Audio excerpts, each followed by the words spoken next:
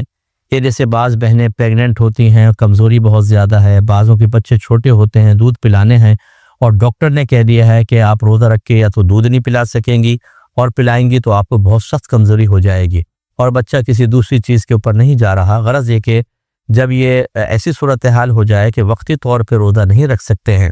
اور آگے بھی روزہ نہ رکھ سکیں، ٹھیک ہے نا، دو چیزیں ہوتی ہیں، تو وقتی طور پر روزہ نہ رکھ سکیں تو چھوڑ سکتے ہیں، آگے قضا ہوگی، اور اگر آگے بھی قضا ادا نہیں کر سکتے، اتنی ہمت ہی نہیں ہوگی، تو فدیہ ہوتا ہے، اور یہ فدیہ آپ پہلے بھی دے سکتے ہیں، رمضان کے دوران دے سکتے ہیں، رمضان کے بعد بھی دے سکتے ہیں۔ ایسی صدقہ فطر کی ادائیگی کا مستحب وقت تو عید سے پہلے ہے، لیکن مستحب وقت، واجب نہیں، اس سے پہلے بھی آپ دے سکتے ہیں، کیونکہ مالی معاملات کے اندر یہ وسعت رکھی گئی ہے۔ جیسے کہ اگر کوئی آپ کا زکوٰۃ کا سال اسٹارٹ ہو گیا، زکوٰۃ کی ادائیگی واجب ہوگی پورے 1 سال کے بعد، لیکن اگر آپ درمیان میں بھی زکوٰۃ دینا چاہیں تو بالکل دے سکتے ہیں، حالانکہ ابھی 1 سال نہیں گزرا، زکوٰۃ کی ادائیگی واجب نہیں ہوئی، لیکن پہلے دینے میں کوئی حرج نہیں ہے، تو اس طرح یہاں پر بھی مسئلہ ہے۔ دوسرا بھائی نے فرمایا کہ گھر کا انہوں نے 1 کروڑ لون لیا ہے اور ابھی 75% باقی ہے۔ دیکھیں مسئلہ یہ ہوتا ہے کہ جو قرض ایسے ہوتے ہیں، پہلے تو آپ پورا اپنے زکوٰۃ کا حساب بنائیں، سال پورا ہو گیا پورا حساب بنا لیں۔ اب یہ جو آپ کے اوپر 75% باقی ہے، یہ فوری طور پہ پورا تو ادا نہیں کرنا ہے نا، ہر مہینے آپ کی انسٹالمنٹ ہوگی، اس سے زیادہ بینک آپ سے مانگ نہیں سکتا۔ کرنٹ منتھ کی جو انسٹالمنٹ ہے صرف وہ آپ اس میں سے مائنس کریں گے۔ اب یہ دیکھیں کہ مائنس کرنے کے بعد اگر آپ کا نصاب باقی رہتا ہے، یعنی کم از کم 52.5 تولہ چاندی کے برابر آپ کے مال کی مالیت باقی رہتی ہے، تو پھر بالکل اس پر اور جتنا بھی زیادہ ہے اس سب پہ پھر آپ کو زکوٰۃ نکالنی ہوگی۔ یہ نہیں کریں گے کہ پورا 75% جو ہے وہ اس میں سے پہلے مائنس کرے، پھر دیکھیں کہ اب تو مجھ پہ کچھ بھی نہیں بن رہا، کیونکہ جو قرض میعادی ہوتے ہیں، یعنی جن کی مدت مقرر ہوتی ہے اور سامنے والا اس سے پہلے آپ سے مطالبہ نہیں کر سکتا ہے، تو بس کرنٹ مہینے کی جو منتھ کی ہوتی ہے وہی بس انسٹالمنٹ نکلتی ہے، باقی کا آپ کی زکوٰۃ کے اوپر کوئی اثر نہیں پڑے گا، اس کو مائنس نہیں کریں گے۔ امید ہے کہ آپ بات سمجھ گئے ہوں گے۔ ایک بھائی نے کہا کہ میرا ایک دوست ہے، کسی عامل کے پاس جاتا ہے اور بڑی ہی عقیدت رکھتا ہے، عامل اسے خود بھی بلاتا ہے، اور میرا دوست عشق کی حد تک اس سے محبت کرتا ہے، لیکن وہ کہتے ہیں جب میرا دوست جاتا ہے وہ بتاتا ہے کہ کبھی وہ عامل وہاں پر نہیں ہوتا، بلکہ اسی کے روپ میں اس کا جن موجود ہوتا ہے۔ کہتا ہے میں وہ نہیں ہوں، جن ہوں، اور اس لڑکے کے ساتھ بری حرکتیں کرنے کی کوشش کرتا ہے، اور وہ جو جن ہے، عامل کا جن، واٹس ایپ پہ اس سے باتیں بھی کرتا ہے، عامل کے ہی موبائل سے واٹس ایپ پر اس لڑکے سے باتیں بھی کرتا ہے۔ تو یہ پوچھنے والا کہتا ہے کہ وہ واقعی جن ہے یا عامل ہی بد کردار ہے؟ جی بالکل، دوسرا والا بالکل صحیح آپ نے کہا، یہ سارے فراڈیے ہوتے ہیں، پکے قسم کے، اس قسم کے بیچارے کے سادہ لوہی سے فائدہ، اور وہ بیچارہ بھی میں اس کو بہرحال میں کہتا ہوں اس کو بھی سزا ملنی چاہیے، کیونکہ ہماری قوم ایسی ہے کہ ہم کتنا بھی ان کو سمجھا لیں، یہ قوم ہر ایک کے بارے میں نہیں کہہ رہا ہوں، ناراض مت ہوئیے گا، ہماری قوم کہتی ہے کوئی ہے جو ہمیں بیوقوف بنائے، کوئی ہے جو ہمیں بدھو بنائے، کوئی ہے جو ہماری جیبیں لوٹے، کوئی ہے جو ہمارے بینک بیلنس کو ختم کرے، کوئی ہے جو ہماری عزت پر ہاتھ ڈالے، اور خواتین جھوک در جھوک ان کے پاس جاتی ہیں، اور یہ جعلی قسم کے عامل جھوٹ بول بول کر لوگوں کے سادہ لوہی سے فائدہ اٹھاتے ہیں۔ یہ عامل بھی ایسا ہی کر رہا ہے، اگر اس کا جن اتارنا ہو نا تو 10-5 لڑکے لے جائیں، ماریے گا نہیں، میں نہیں کہہ رہا ہوں، اور جب وہ کہے کہ میں جن ہوں تو اسی ٹائم اس کو اٹھا کر تھانے میں لے جائیں، اور ہمارے پولیس والے بھائیوں کو دے دیجئے کہ جس کا جن اتار دیجئے، ذرا اصل روپ میں لے آئیں، دیکھیں 2 منٹ کے اندر اصل روپ میں آ جائے گا۔ یہ سب فراڈ ہے، دوسرے کو نفسیاتی طور پر بے وقوف بنانا۔ یہ آپ دیکھیں گے بہت سے بھائی، کوئی ناراض مت ہوئیے گا، یوٹیوب پہ بیٹھے ہوں گے اور ایسے جنات کی باتیں کریں گے کہ جیسے ان کے گھر کے اندر رہتے ہیں، جنات کے ساتھ رہتے ہیں، یہ جن یوں کرتے ہیں، یوں کرتے ہیں، یوں کرتے ہیں، لوگ حیران ہیں کہ یار اتنا معلومات رکھتا ہے، یہ سب فراڈ اور جھوٹ، بالکل جھوٹ اپنے پاس سے بنا کے، تاکہ لوگوں کا اعتماد قائم ہو، پھر لوگ ہم سے رجوع کریں اور ہمارے لیے دیگر معاملات کرنا آسان ہو جائے۔ تو غرض ہے کہ یہ بالکل جھوٹ ہے، کوئی ایسا نہیں ہوتا، یہ اپنی نفسانی خواہش کو پورا کرنے کے لیے اس کو بیوقوف بنا رہا ہے۔ اب اگر یہ بھی بیوقوف بننا چاہتا ہے آپ کا دوست، تو بہرحال کیا کر سکتے ہیں، اب آخرت میں بوال ہوگا، ورنہ اتنا کوئی بدھو نہ بنے، اسی ٹائم اس کو ایک دفعہ پکڑ لیں ذرا، یا 2-4 لڑکے جیسے میں نے کہا لے جاؤں، چلو تھانے، دیکھیں جن نہ اترے تو فقیر کا نام بدل دیجیے گا۔ یہ کہتے ہیں کہ ہم اکثر فیس بک یا کسی اور پلیٹ فارم پر اپنے فوٹو اپلوڈ کرتے ہیں، تو لوگ انگلش میں اس پہ کمنٹس دیتے ہیں، اور بعض اوقات غلط اسپیلنگ کے ساتھ لکھے ہوتے ہیں، جس سے معنی کے بدل جانے کا اندیشہ ہوتا ہے۔ تو کیا ہم ان کے وہ کمنٹس ڈیلیٹ کریں یا نہ کریں؟ دیکھیں ڈیلیٹ کرنے کی ضرورت نہیں ہوتی، بعض اوقات اسپیلنگ مسٹیکس تو ہر چیز کے اندر ہو جاتی ہے تھوڑی بہت. ہم اپنے ایک معافی ضمیر کو ذکر کر رہے ہیں، ایک بات بیان کرنا چاہتے ہیں، اور اس میں اگر اسپیلنگ کی مسٹیک ہو جاتی ہے تو اسپیلنگ کی مسٹیک سے معنی متعین نہیں ہوں گے، میرا مقصود تو دوسرا ہے. تو بہرحال کمنٹس آپ کو ختم کرنے کی حاجت نہیں ہے. ہاں اگر آپ دیکھیں کہ بالکل کوئی بعض اوقات ایسا ہوتا ہے کہ جیسے آپ آئی فون میں خاص طور پہ ہے کہ آپ کچھ لکھ رہے ہوتے ہیں تو وہ خود سجیسٹ کرتا ہے کچھ لفظ، آپ لکھتے کچھ ہیں آ جاتا ہے کچھ، اور آپ بغیر دیکھے فارورڈ کر دیتے ہیں، اس سے گڑبڑ پیدا ہو جاتی ہے اور بعض اوقات تو معنی ہی بدل جاتے ہیں. اس قسم کا کوئی ہو تو اس کمنٹس کو آپ ہٹا دیں، کمنٹ کو ہٹا دیں کہ ایسا نہ ہو دوسرے پڑھیں تو کوئی غلط قسم کا مفہوم لے لیں، پھر بالکل ٹھیک ہے. ورنہ تھوڑی بہت اسپیلنگ ادھر ادھر ہو جائے تو آپ پر کوئی وبال نہیں، اس کو باقی رہنے دینا جائز ہے. ایک بہن نے پوچھا کہ کیا نفاس کے دنوں میں عورت گھر سے باہر نہیں نکل سکتی ہے؟ اکثر گھروں میں رواج ہے کہ کہتے ہیں جب تک عورت نفاس میں رہے گی گھر سے باہر نہیں جائے گی. دیکھیں نفاس کیا ہوتا ہے کہ جب بچہ پیدا ہوتا ہے تو ہماری بہنوں کو بلیڈنگ ہوتی ہے جس کی زیادہ سے زیادہ مدت 40 دن ہے، یعنی مسلسل بلیڈنگ ہوتی رہے تو 40 دن تک نفاس ہے. اور اس نفاس کے اندر بالکل حیض والا حکم ہوتا ہے کہ نماز اور روزہ دونوں معاف ہے، نماز کی قضا نہیں ہوتی، روزے کی قضا بعد میں کرنی ہوگی. اور اگر یہ 40 سے آگے بڑھ گیا 41 42 تک چلا گیا تو بس اب بیماری کا خون بن گیا. 40 دن کے بعد غسل کریں اور نماز شروع کر دیں. یہ میں ضمناً مسئلہ تھوڑا سا ذکر کر رہا ہوں، اچھا ہے معلومات ہو جائیں. لیکن جو ہمارے گھر کی بڑی بوڑھیاں کرتی ہیں بہت غلط قسم کا معاملہ کرتی ہیں، ابھی بہنیں اچھی طرح سمجھ لیں کہ اس کی زیادہ کی مدت تو مقرر ہے، کم کی کوئی مقرر نہیں. لہذا فرض کر لیں 7 دن آیا اور اس کے بعد بند ہو گیا، پورا دن عورت نے انتظار کیا نہیں آیا تو غسل کر کے نماز شروع کرنا واجب ہے. اور ہماری یہ جو گھر کی بڑی خواتین ہوتی ہیں جنہوں نے کوئی مسئلہ کبھی بھی نہ کتاب سے سیکھا ہوتا ہے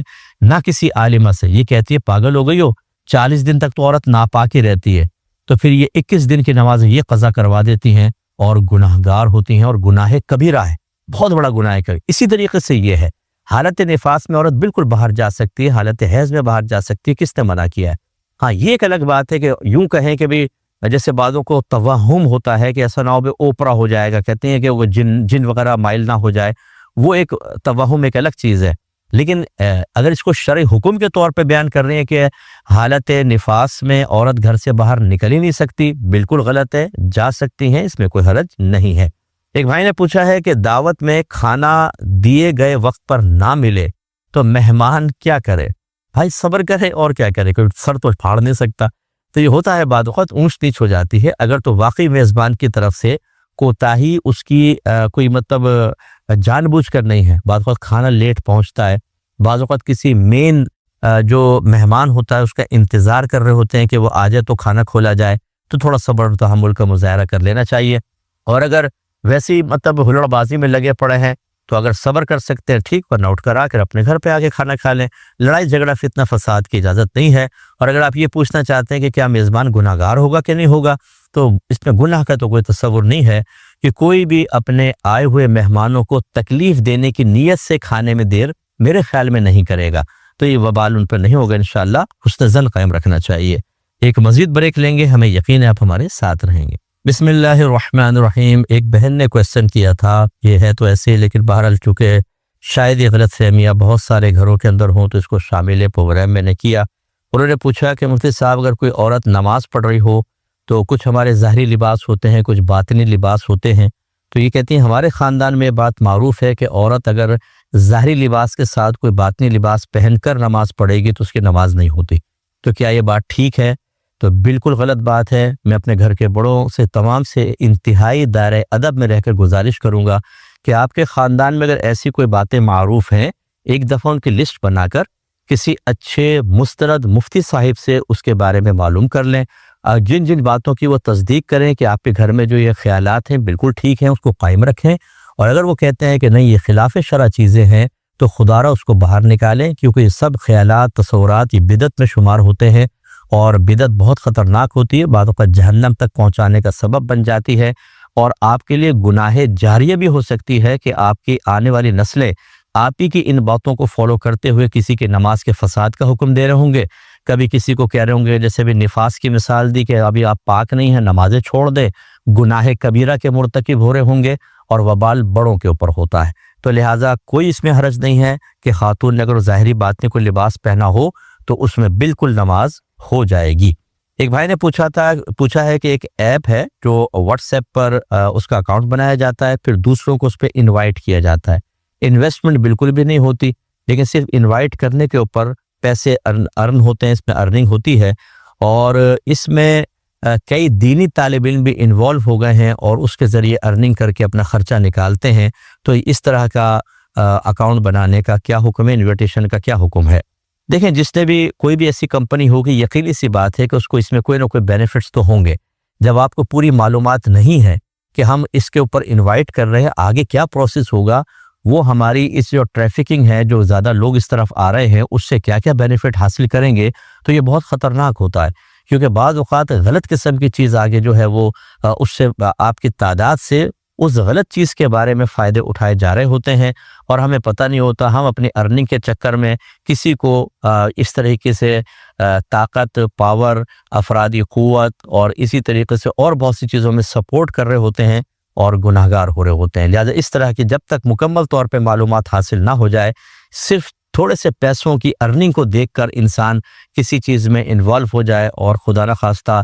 دین کا مذاق اڑ رہا ہو، دین کے خلاف کام ہو رہا ہو، کوئی حرام کام ہو رہا ہو، کوئی غلط کام ہو رہا ہو، اس طرح کرنا مناسب نہیں ہوتا، اس سے بچنا چاہیے۔ ایک بھائی نے پوچھا تھا کہ استاد شاگرد پر کس حد تک غصہ کر سکتا ہے، اور دوسرا ہے کہ اگر استاد کی کوئی بات شاگرد کے لیے دل آزاری کا سبب بن جائے تو کیا استاد پر وبال ہوگا؟ دیکھیں، شریعت نے اس کی کوئی لمٹ تو مقرر نہیں کی ہے، لیکن جو بھی اپر لیول پر ہوتا ہے وہ نیچے والے کو تھوڑی بہت سختی نرمی کے ساتھ سمجھا سکتا ہے، چونکہ استاد کی ذمہ داری ہوتی ہے، تو لہذا وہ شاگرد پر غصہ کر سکتا ہے، لیکن اتنا ہی کرے کہ جتنا اس بچے کی غلطی ہو اس کے حساب سے کر سکتا ہے۔ لہذا اگر بچہ سبق یاد کر کے نہیں آیا تو کیا کرنا ہے، سبق یاد نہ کرنے کے ساتھ ساتھ وہ مذاق مستیاں بھی کر رہا ہے تو کیا کرنا ہے،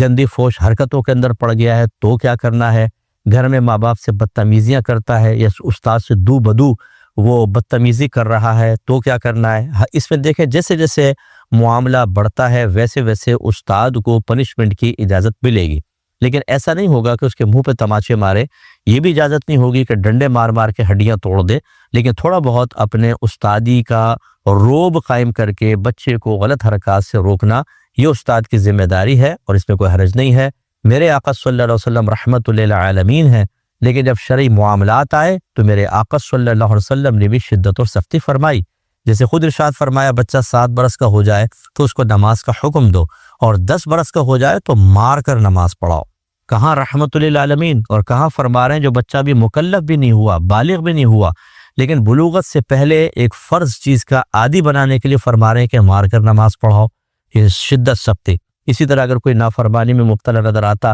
تو صحابہ کہتے ہیں کہ سرکار کے چہرے انور کا رنگ سرخ ہو جایا کرتا تھا، آپ ناراض ہو جایا کرتے تھے، بعض اوقات سلام کا جواب نہ دینا ثابت ہے، بعض اوقات ملاقات کے لیے گئے، کوئی ناگوار چیز دیکھی تو بغیر ملاقات کیے ناراض ہو کے واپس آنا سرکار سے ثابت ہے۔ تو لہذا یہ کہنا کہ جی یہ سب خلاف سنت ہے، دیکھیں سرکار تو بڑے رحمت للعالمین رحم دل تھے اور بڑے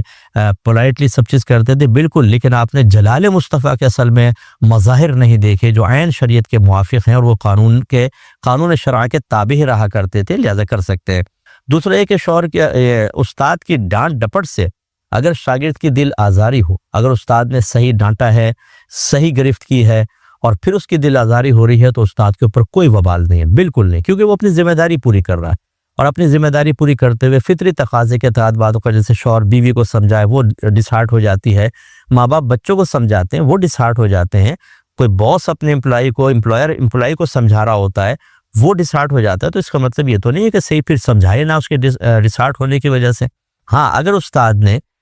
زیادتی کی ہے، مثال کے طور پر بچوں کو کوئی غلط قسم کے القابات دے دیتے ہیں،